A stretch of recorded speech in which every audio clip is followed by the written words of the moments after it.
Can apes and humans survive together എന്നൊരു question ആണ് വീണ്ടും ഇതിനകത്ത് ചോദിക്കുന്നത്.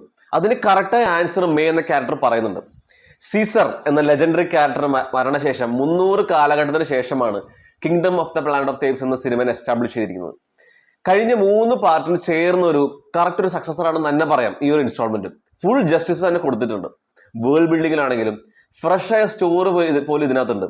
കഴിഞ്ഞ ഏത് പാർട്ട് നോക്കിയാലും കംപ്ലീറ്റ് ഡാർക്ക്നെസ്, ദുരന്തം, സ്ലേവറി ഒക്കെയാണ്. അതേ ഷെയ്ഡിൽ തന്നെയാണ് ഈ ഒരു വേൾഡും ക്രിയേറ്റ് ചെയ്തിരിക്കുന്നത്. വെരി വെൽ എക്സിക്യൂട്ടഡ് ആണ് by Maze Runner series director Wes Ball. Re evolution of apes, re evolution of humans, അങ്ങനെ ഒട്ടേറെ കാര്യങ്ങൾ ഈ സിനിമ സംസാരിക്കുന്നുണ്ട്. ബ്രില്യൻ റൈറ്റിംഗ് നമ്മൾ ആദ്യം എടുത്തു പറയുന്നത്. ക്ലീഷിയായി പോകേണ്ട കുറേ പോർഷൻസ് പോലും ഭയങ്കര പച്ചയായി, ഭയങ്കര ഡിഫറെന്റ് ആയി തന്നെ കൺവേ ചെയ്യുന്നുണ്ട് ഡയലോഗ് വഴിയൊക്കെ. ക്ലൈമാക്സും ടോപ്പ് നോച്ച് തന്നെയായിരുന്നു. സീസറുടെ കാലം മാറി നമുക്ക് ശരിക്കും മനസ്സിലാക്കി തരും.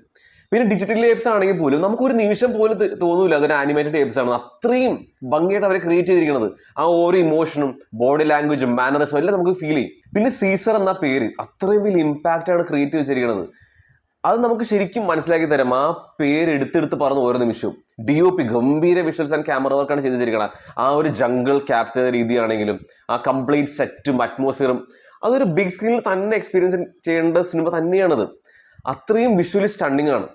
പിന്നെ ആക്ഷൻ സീക്വൻസസ് വെരി വെൽ ഷോട്ടാണ്. കഴിഞ്ഞ 3 പാർട്ടിനേക്കാളും ഭയങ്കര ഡിഫറെന്റ് ആക്ഷൻ സീക്വൻസ് നമുക്ക് ഇതിൽ കാണാൻ പറ്റും. Music, production design, art department എല്ലാവരും ഗംഭീരമായിട്ട് ചെയ്ത് വെച്ചിട്ടുണ്ട്.